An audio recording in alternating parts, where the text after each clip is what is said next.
let's start with the case itself. Bradley, can you explain to us, from your perspective, what could have been better about the response of the Supreme Court? Let's talk about that, because we talk about the fact that we are celebrating the fact that it's no longer an obstacle for us. We're thankful for that. But what could have been better in terms of the response of the Supreme Court to Roe versus Wade, leading to its overturning? What ought to it have looked like? Yeah, well, I mean, we definitely rejoice that they've overturned Roe and Planned Parenthood versus Casey. So, we have that. And, in our brief that we filed, that we had 3 sections. We had section 1, it's your duty under the Constitution and before God to overturn Roe versus Wade. Section 2, if you don't do that, it's the duty of the states and Congress and others to do their duty under the Constitution and before God and to abolish abortion anyways. And then section 3, the last section, was, and it's not only your duty to overturn Roe versus Wade, but it's also your duty to require states to provide equal protection of the laws, because the 14th Amendment to the Constitution says no state shall deny to any person within its jurisdiction the equal protection of the laws. A fetus is a person, so therefore they're required, states are required to give them the equal protection of the laws. That means that the same laws that protect us as born people should be the same laws that protect them before birth. And so that's what we were urging the Supreme Court to do. And that's what they did not do in this case. They didn't go far enough. And, Mississippi, the party that was kind of carrying the pro-life arguments, they never even asked for that.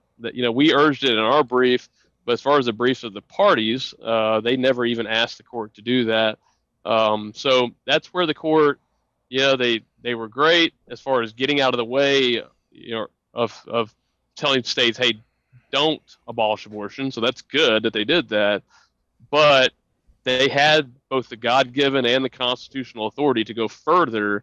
They had the authority to require states to provide equal protection, and they chose not to exercise it. And it's kind of like, I argue it's kind of like Pilate, when they come to, they bring Jesus there, and Pilate says, hey, Pilate says, Jesus tells Pilate, you would have no authority except if we're given to you by God, right? So Pilate has the authority to release Jesus. Pilate says he's innocent, and yet Pilate just washes his hands of it and says, hey, you decide. You do it. And that's really what's happened here with the Supreme Court. Although they have the authority to do it, the states have given them that authority in the 14th Amendment. The Supreme Court has just said, hey, you deal with it. Wow. Man, that is a powerful, powerful parallel.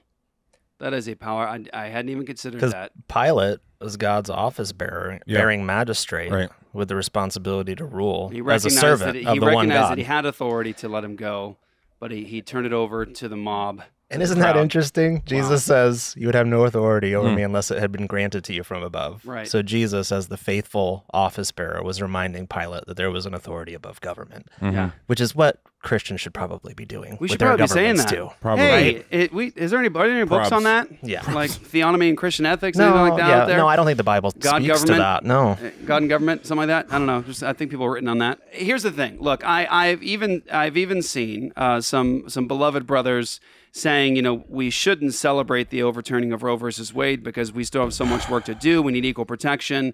And people saying things like, this was wrong. Well, we're acknowledging that. Bradley Pierce just acknowledged that this is what it ought to have said. This is what ought to have been done. This is really their responsibility.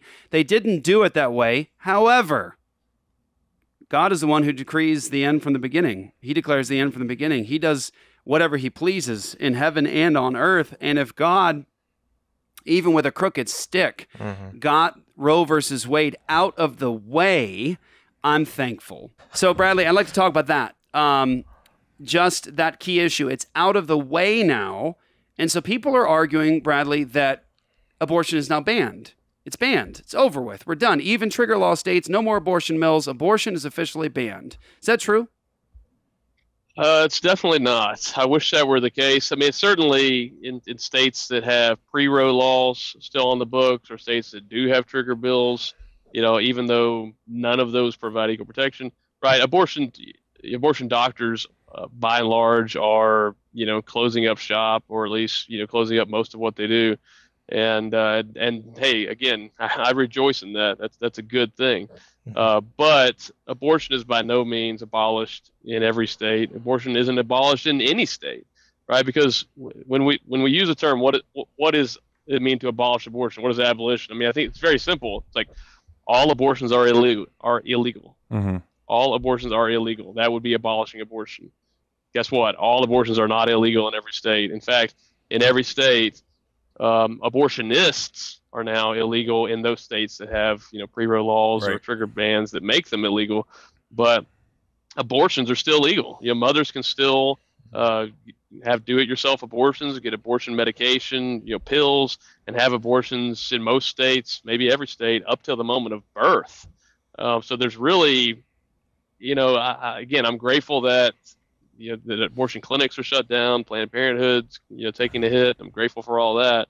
But abortion's not abolished in any state, much less every state. Yeah, a good key point that might help to illustrate this for our listeners is this article here from Fox 10. This is local to us in the state of Arizona, so very near and dear to our hearts. If you take a look at this article on the screen here, it says abortion now banned in most cases in Arizona, Attorney General says. Here's what to know about ARS 13-3603. Now, here's what you all need to understand.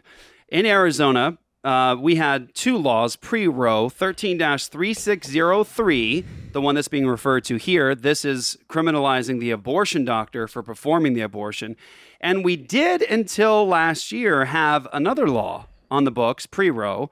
It was 13-3604. That was the bill that criminalized the mother, the willing participant in abortion who brings the baby to the abortion doctor. She was also criminalized in the state of Arizona. And I would like to remind all of our listeners, very humbly, that in every case of abortion, every single case of abortion, all abortions, it is the mother who is carrying the baby to the abortionist. Okay? Now, are there cases where someone is being coerced into an abortion, say in sex trafficking? Right. Yeah. Is that her fault? Nope. Not her fault. She's not guilty. If a woman is being forced to kill her child under threat and the threat of death or abuse, she's clearly not guilty. But let's be honest. 98% of all abortions are at will for no reason at all. And in terms of like nothing listed. This is just women who want to just execute their children.